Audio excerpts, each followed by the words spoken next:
The internet has a really bad problem with herd mentality and like sharing thoughts that are not their own original thought and thoughts that are not their own, but presenting them as such and doing them consciously or subconsciously. Pack mentality is a huge problem on TikTok. You can have an entirely positive comment section, and all it takes is one person to comment something about you negatively, and then the floodgates open. We're not as original as we think.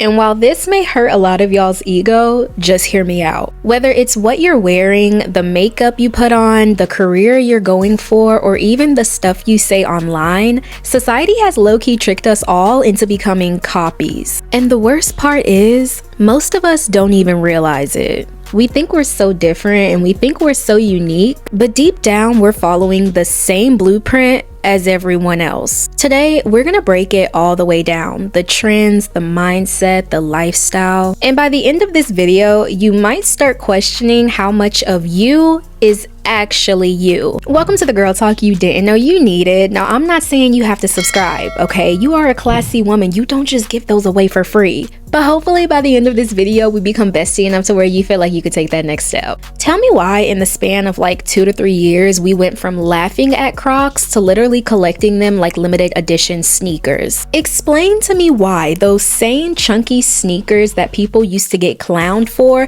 you know the ones I'm talking about, the dad sneakers, the Walmart sneakers, like when we were in like middle school and high school and we used to beg our mamas not to put us in those shoes. Yeah, those shoes, they're selling out in seconds now. Is it because we woke up one day with a sudden appreciation for rubber shoes and orthopedic sneakers? Or is it something deeper? Because if we're being real, Crocs were a universal joke for years. They were for hillbilly dads or people who thought socks and sandals were top tier fashion. People never thought Crocs were cute, they just seen them as practical. And the people who did wear them, they didn't care about the public's opinion either. They wore them because they wanted to. Now it just seems like people are wearing them because they don't want to be the only ones not wearing them.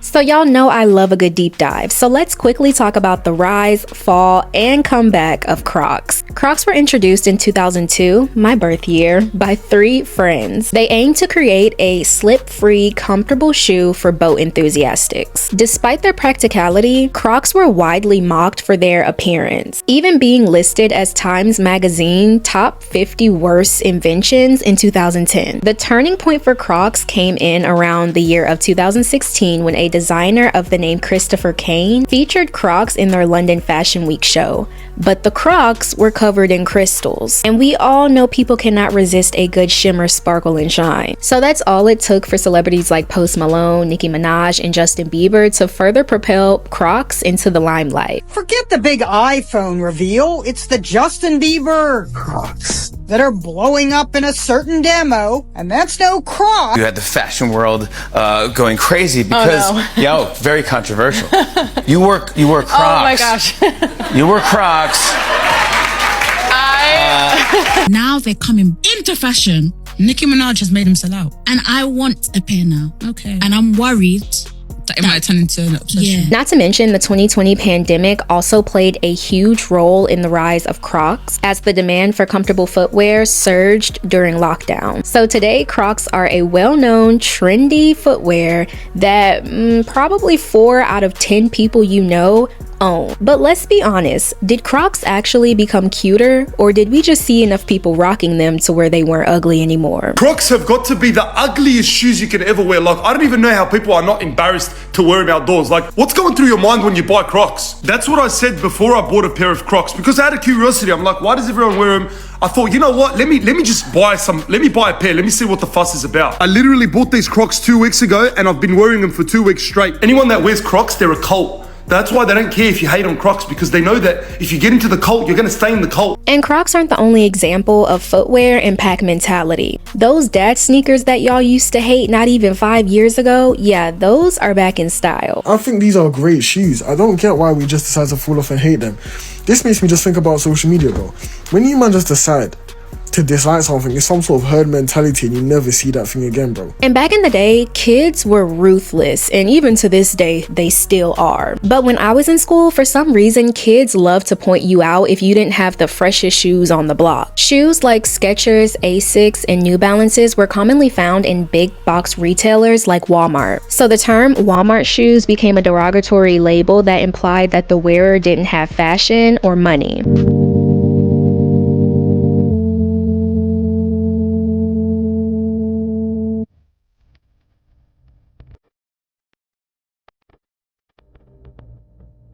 But of course, the influence of celebrities and social media popularized these shoes and turned them from a mockery to a must-have. Life has come full circle because everyone grew up making fun of the dad shoes, right? I know I did. The dad New Balance shoes, we made fun of them.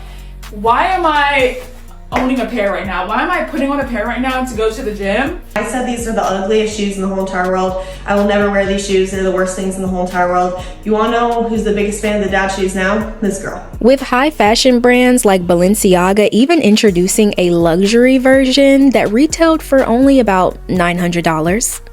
And celebrities like Ariana Grande, Kanye West, and Bella Hadid wearing these shoes and showing them to their audience surged the popularity of the footwear also. Now the shoes people laughed at are selling out in seconds. And honestly, that's when I realized we don't have fashion cycles anymore. We have trend sprints. Trends don't last seasons like they used to. They only last for a couple months. One minute it's dad sneakers are ugly, and then the next minute it's you don't have enough money if you don't own a pair. Then it's skinny jeans, but oh wait, skinny jeans aren't in style anymore, so let's go to baggy jeans. I think I finally understand why people hate on skinny jeans so much now. When wide leg jeans, mom jeans, baggy jeans started trending, we would wear little tops with them. So now when you wear those little tops with skinny jeans, it looks like this. And these trends are moving so fast that people don't even have the time to stop and ask themselves, wait, do I actually like this? And to make matters worse, half of the stuff that people are buying, they don't even like it in 2 months' time. Because truth be told, it wasn't about loving the item in the first place, it was just about keeping up with the hive mind.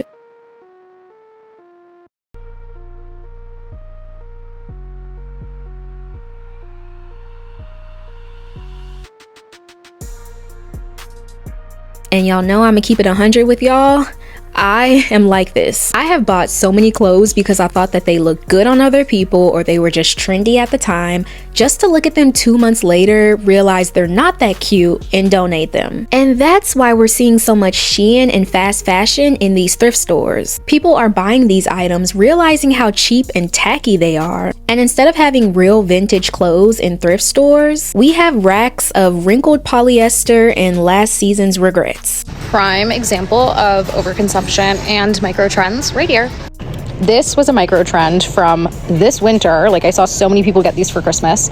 Shein, already in the thrift store. Shein is all over thrift stores now, and when people make videos about it, people in the comments miss the point completely. Yes, it's better to donate your clothes than throw them away. But the issue is that people aren't buying for the long term and are cycling through massive amounts of clothes. You should also know that 80% of clothes donated to thrift stores don't get resold and end up trashed or dumped in the global south. But trust me, the pack mentality doesn't just stop at your closet. It goes a lot deeper than that. The same way trends take over what we wear is the same way trends take over what we think, what we say, and what we believe online. Pack mentality has gotten so deep that it's not just shaping our opinions, it's shaping our reactions, our behaviors, and the way we treat others too. If enough people online say that something is problematic, the internet immediately goes into attack mode. You guys all spend too much time online. That problematic has become a word for people who say one vaguely suspicious thing in a YouTube video or in a Twitter repost. Or because they follow someone on Twitter. Why did I just see a cancel thread because someone follows a bad YouTuber on Twitter? Oh my god! And sometimes there's barely any time to fully understand or even think about the story. People just jump in, not because they formed an opinion, but because they're scared to be the only one who didn't. And this is the dark side of cancel culture that nobody really wants to talk about. It's not just about accountability. A lot of the time, it's just a mob with Wi-Fi. One thing that honestly makes me wish I was born in a different generation is how bad the cancel culture and sensitivity of people has gotten today.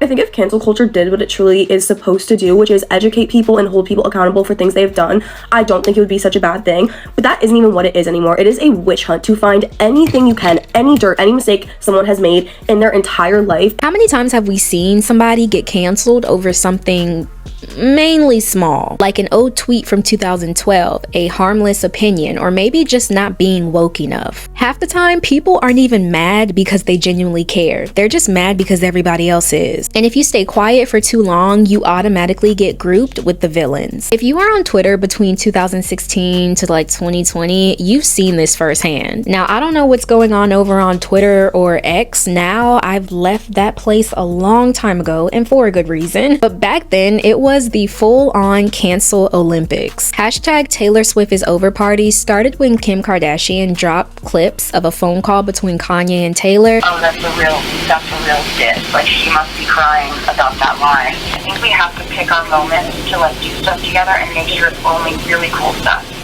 Yeah, exactly. Like we can't have it like be somebody else's idea. Which resulted in the majority of social media calling Taylor a snake and dragging her. And this was one of the first like viral cancel parties that actually officially happened on Twitter. And it went viral. Hashtag Doja Cat is over party came after accusations of her being in racist chat rooms. Dude, ADD just DM'd me. Learned anything new today? And I said, yeah, I learned if you sunk a dunker, you can be anybody. Hashtag Chris Pratt's is over party started off as a joke. But before long, people were digging into his personal life and trying to cancel him over his beliefs. And we cannot forget the hashtag James Charles is over party. That exploded after Tati Westbrook dropped her Bye Sister video. It's like, no big deal. Like, sucking like, I'm just like, oh my god. Time and place, and you did it at my birthday dinner. And James lost millions of subscribers almost overnight. So on Friday, James Charles, the 19-year-old YouTube beauty blogger, had around 16 million followers. Now that number has since dropped by 3 million, shows no signs of slowing down after fellow YouTuber and former mentor Tati Westbrook publicly cut ties with him in a lengthy YouTube video. So we'll get to that in just a moment. Take a look at this live stream that shows James and Tati's YouTube subscribers increasing and decreasing since Tati's video Friday night. I mean, man, that's crazy. And for some of those, it wasn't accountability. It was just a performative outrage. And if you were to ask me, I believe that cancel culture really started the blueprint of a lot of the bullying that we see going on in TikTok comments today. Somebody can post a casual video, and if one comment is shady, suddenly the video is no longer just a post. It becomes a public dragging session. People start chiming in not just because they have something new to say, but because they see the direction that the crowd is moving in. And that's why most comment sections are either overwhelmingly positive or just downright rude. Nobody wants to be the odd one out. Now, I almost talked about bullying and pack mentality in my last video, Average Women Are Getting Bullied Off the Internet. If you haven't seen that video, it's a real juicy breakdown you're not gonna wanna miss. But this type of online bullying is basically normal now, and I believe that it really comes from a pack mentality. And it's not even about laughing or hating or making fun of somebody for the pack. Most of the time, they don't even need people to mock. They just need something to collectively agree on. And this mindset runs so deep that some people are even too afraid to make their own opinion without hearing other people's opinion first. What underwear are we wearing these days? What underwear are y'all wearing? Because I just don't know what to buy anymore, so. I need you guys to tell me, like honestly, from the bottom of your little hearts, what hairstyle do you think I should do? Like, what do you guys think? After looking at me and perceiving me, just from a glance, what do you think I should do with my hair? And I get that it's normal to want to hear other people's opinion or you want to hear feedback. That's okay. But the problem is a lot of people aren't forming opinions off of feedback. They're just waiting for permission to have one at all. Never question anything. Swallow opinions whole, especially the ones trending online. Original thoughts? Too risky. What if someone disagrees? Better to nod along. And I'ma be honest, I've done this before. Actually, I do it a lot. I'ma just keep it real with y'all. If I'm looking for a new TV show to watch, I won't commit to that show unless I go on TikTok, search the show up, and see what other people are saying about it. And if a collective group of people are saying that the show is trash, I'm not gonna watch it. What is the TV show that we're obsessing over now? The older TV show, the dramas, okay? Every single year on TikTok, it's like a specific older, quote unquote, older TV show gets its moment and everybody kind of rediscovers the show. And we kind of haven't had that this year, and it's March already, and I'm getting a little nervous because honestly, I would love a distraction. And that, my friend, is pack mentality at its finest. Now, when it comes to clothes or TV shows, this type of pack mentality, it can be completely harmless. But it gets more serious and honestly a little scary when it starts to affect how we see ourselves. Because right now, struggling is trending, depression is trending, and self-diagnosing mental health issues has become a whole aesthetic. You're probably noticing that a lot of people are starting to realize that they have ADHD, high-functioning depression, anxiety, autism. We're back 8:35, an eye-opening look at the nation's growing mental health crisis in our young people. According to the American Academy of Pediatrics, 1 in 5 children and adolescents have a diagnosable mental health disorder. And I want to be completely clear, I am not dismissing anyone. I know that a lot of people go undiagnosed for years, and it's a really good thing that mental health discussions are becoming so much more open and accessible. But when you scroll on social media and you see video after video of people saying things like 10 signs you have depression or 10 ADHD habits you might have not known you've had, it becomes hard to tell who's genuinely trying to learn about their health and who's just trying to keep up with the trend. Self-diagnosis is not valid in this context. I am the girl with the rarest sleep disorder in the world. I made a video about it a while ago and it went viral. I'm seeing a lot of comments under that video of people claiming that they're diagnosing themselves with this. I need to reiterate, it is the rarest sleep disorder for a reason. I know it sounds pick-me-ish and I know it sounds like I'm gatekeeping, but this is not the sort of disorder that you can self-diagnose yourself with. Mental health is serious. These conditions are very real, and they deserve real care, not just viral relatability. I am all for normalizing mental health, mental illness, and struggles with mental health. But what I've noticed with the normalization of mental health is also the simplification of mental illness and mental disorders. And it's made it more accessible to people in a way where, like, you know, you'll see something on TikTok like 5 signs you have ADHD. 1, you go to the kitchen, you forget what was there. Like, that pisses me off because I have ADHD and I find it so stupid that you're trying to turn symptoms into just little quirks that everyone does. Literally everyone in the world does. But once the pact gets involved, it turns into something else. Something more about identity performance than actual support. And it doesn't just stop with the diagnosis, it also ties into the words that we use too. Words like gaslighting, narcissist, and toxic used to have real heavy meanings. Now they're just tossed around for little reasons, like if somebody doesn't agree with you or if somebody sets boundaries, they're a narcissist. Someone cheated, they're a narcissist. Someone lied, they're a narcissist. Someone didn't do this for me, they're a narcissist. Stop overusing the word and stop using the word wrongly. You can't just call anybody a narcissist. So yeah, I know that segment was a little heavy, but if you've been watching closely, you can see now that pack mentality doesn't just affect the way we dress. It's affecting how we speak, the things we say, how we see ourselves and others. And if you think this only affects how we talk or think, just wait till you see how it affects how we treat our bodies. Because 10 years ago, plastic surgery was hush hush. You had to whisper about it like it was something scandalous. And now it's being marketed like a lash fill. A quick little BBL here, a lip filler touch up there. Just another self-care appointment to slide in between your brunch and your nail tech. I'm basically just gonna go in and get them touched up, and I wanted to bring all with me. I feel like I look so funny. And listen, y'all know we don't shame over here. There is no shame to the women who do decide to get plastic surgery. That's your body and it's your business. But when the choice starts to feel like pressure, that's where it gets scary. If you want a BBL, you thinking about getting a BBL, get that. Get that BBL. It's gonna be the best decision of your life. It's gonna boost your confidence up here.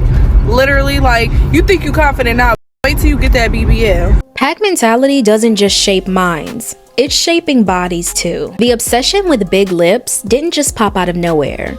Although Kylie Jenner's lips kinda did. Kylie Jenner popped up with a whole new set of lips around 2014. And suddenly, everybody wanted in. Girls all over the world are wanting to get big, full lips like Kylie Jenner's.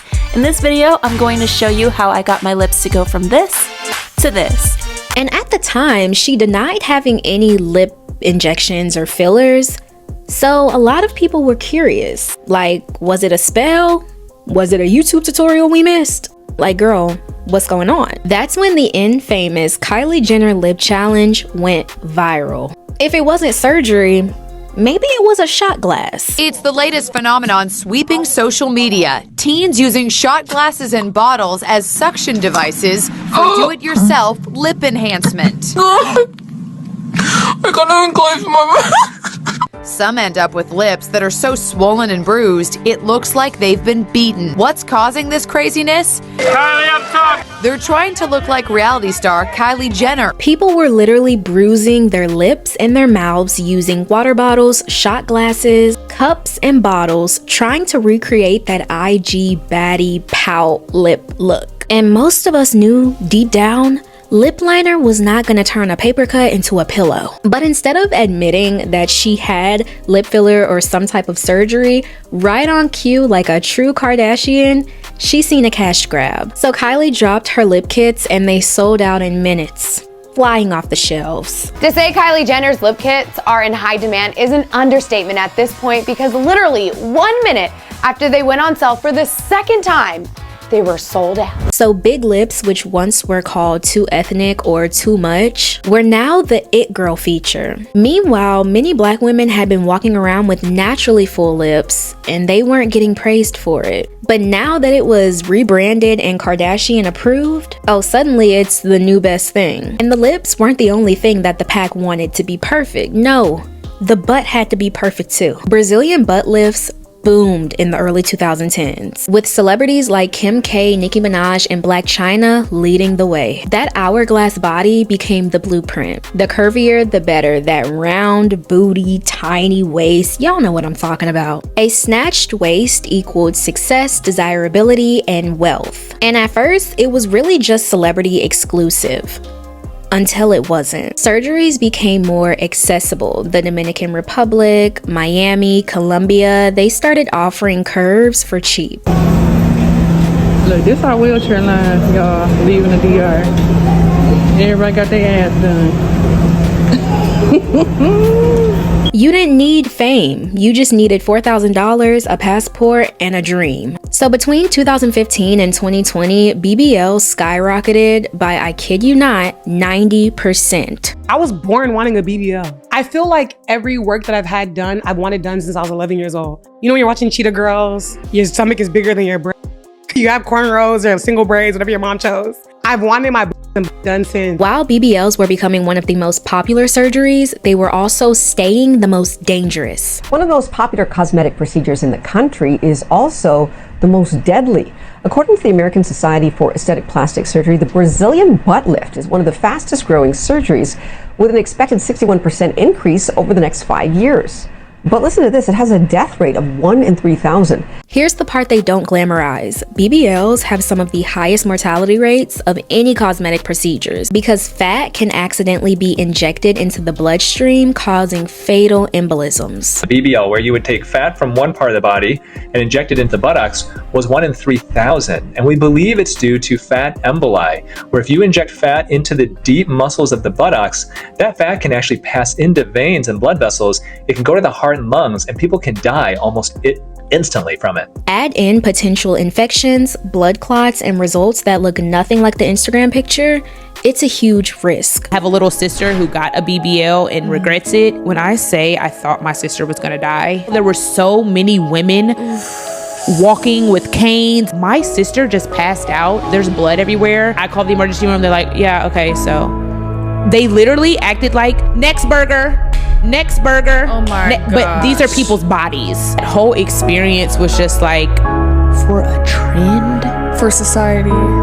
For validation. For validation. At least wait until it's a decision for you. And after all that work to try to chase the it look, it's kind of crazy how society kind of flipped it. Especially when those same icons who rushed to have the curvy look rushed to get it reversed too. Slim and natural bodies were suddenly starting to trend again.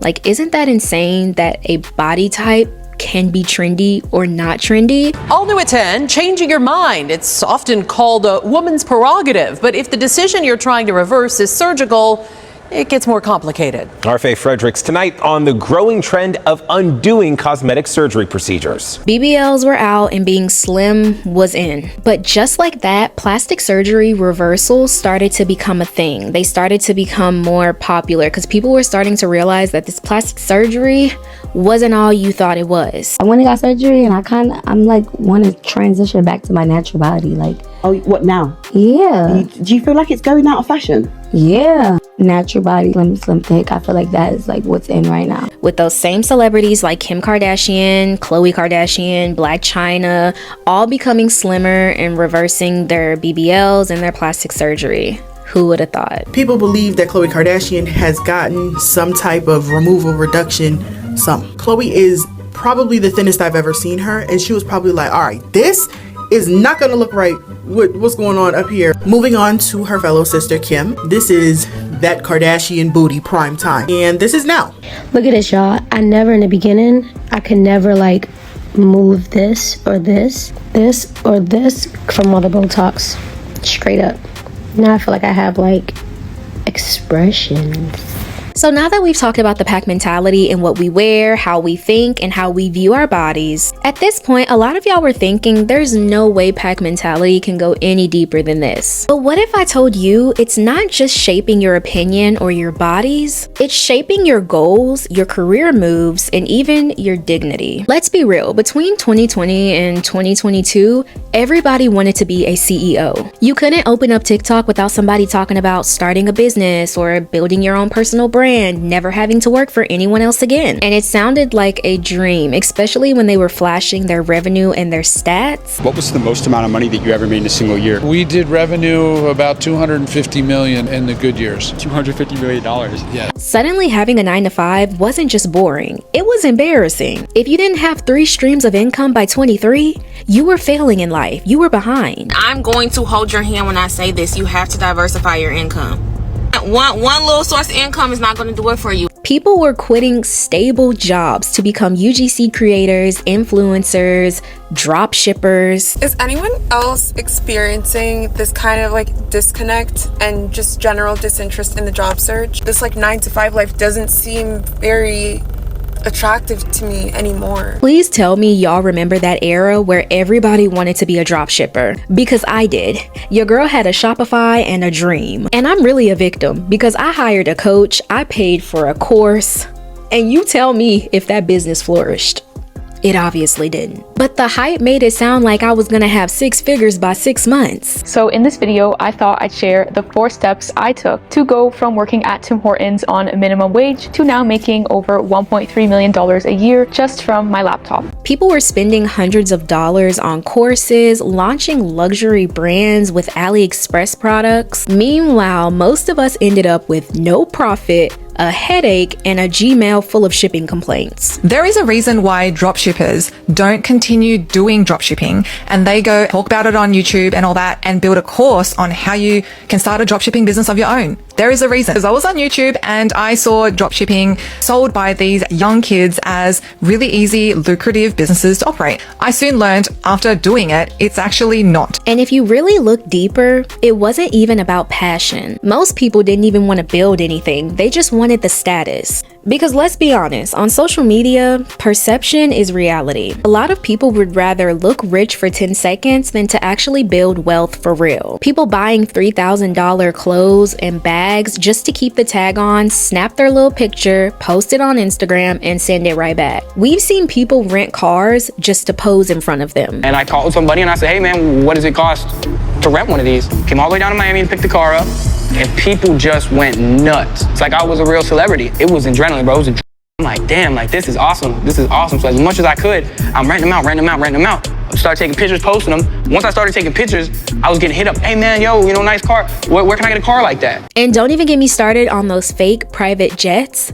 They're literally studio sets. You're not in first class, you're in a warehouse. But this was admirable to us because the pack told us that this is what success looks like. If you weren't posting soft life content, if you weren't drinking champagne that you couldn't even pronounce on a beach, you were behind. Because somewhere along the way, aesthetic became more valuable than authenticity, even if that lifestyle was made out of sad beige interior. The rise of minimalism, the beige interiors, the sad beige mom, all of it, suddenly everybody's home started to look like a Pinterest board made out of beige couches, white rugs, and almost a doctor office feel. If you look in the background, I have beige and brown decorations. I love that aesthetic. I gotta pop a green here and there, so it's not too sad and beige, but I love the aesthetic, okay? But now it feels like that aesthetic has gotten so popular that people aren't just liking it because it's their style. They see it trending, they see it getting likes, they see it looking good in someone else's home, and they just copy it with no thought behind it. Everything in my house is really minimal.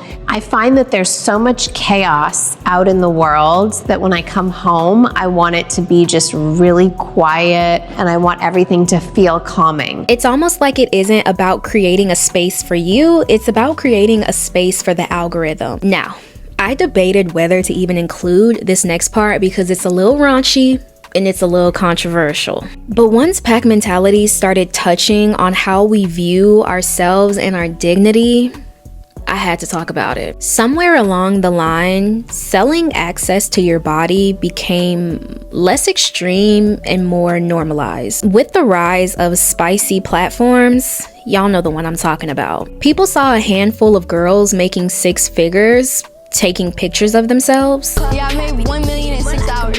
Just off subscribers. I don't even think we had dropped in the theater.